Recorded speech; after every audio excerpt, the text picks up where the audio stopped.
یہاں محلے میں ایک پیر آیا تھا، تو وہ مریدین جو ہے وہ یہاں سے بھی تعلق تھا. مجھے کہا ہمارے حضرت آئے ہیں تو آپ بھی کھانا کھانے آ جائے. میں چلا گیا. ایک بڑا میز لگا ہوا ہے اور چاروں طرف کرسیاں لگی.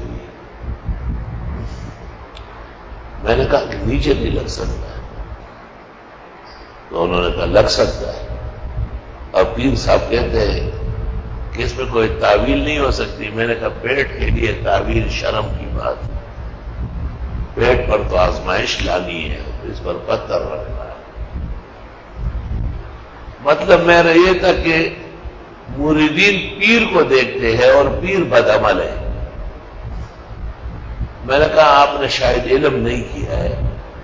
ہمارے اہل حق کا بڑا عالم گزرا ہے، حکیم الامت مولانا اشرف علی صاحب. ان کی بڑی کتاب ہے امداد الفتاوی، 6 جلدوں میں.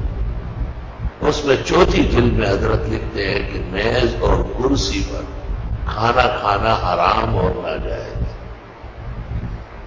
کیونکہ انگریز سے مشابہت ہے. سنت طریقہ یہ ہے کہ نیچے لگائے.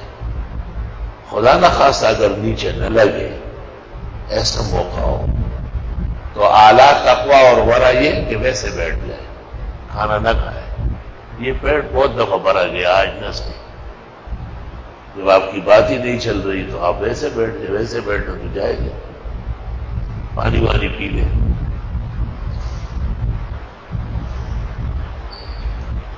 تو مریدین نے ایک دوسرے کو اشارہ کیا، چٹ پٹ تمام چادریں نیچے قالین پر اتاری اور دسترخوان لگایا اور پلیٹ وہاں سے یہاں تک. میں نے کہا حضرت تشریف لائیے. غوث اعظم صاحب تشریف لائیے. تب میزان تنبیہ ہوئے جی زن پیرا. مریدین تو سنت چلے.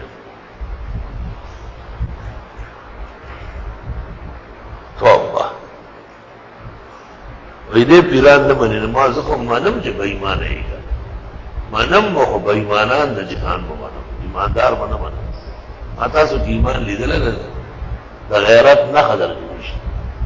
کچھ پیری نہ جہان مختلف تھی، متلبس و مکاری. بدعتی نہیں، یہ اہل حق پیران طریقہ. یہ شیطان سے بڑے ہو گئے. فائدے تو اٹھا رہے ہیں، وَيَأْكُلُونَ اور کھاتے بھی ہیں. کما تأکل الانعام جیسے کھاتی ہے مویشی. مویشی بیٹھ کر نہیں کھاتی بلکہ کھڑے ہو کر کھاتی ہے. مومن مسلم کو نبی کی تعلیم ہے اذا اکل احدکم فلیأکل بیمینہ واذا شرب احدکم فلیشرب بیمینہ لأن الشیطان یأکل بشمالہ ویشرب بشمالہ. کھائے یا پیے تو دائیں ہاتھ سے، کھائے یا پیے تو بیٹھ کر. صحیح مسلم. اور فرمائے وہ بدترین کائنات ابلیس، وہ ایسا اس کے برخلاف چلتا ہے. نہ دائیں بائیں کا فرق کرتا ہے، نہ کھڑے اور بیٹھے کا فرق کرتا ہے.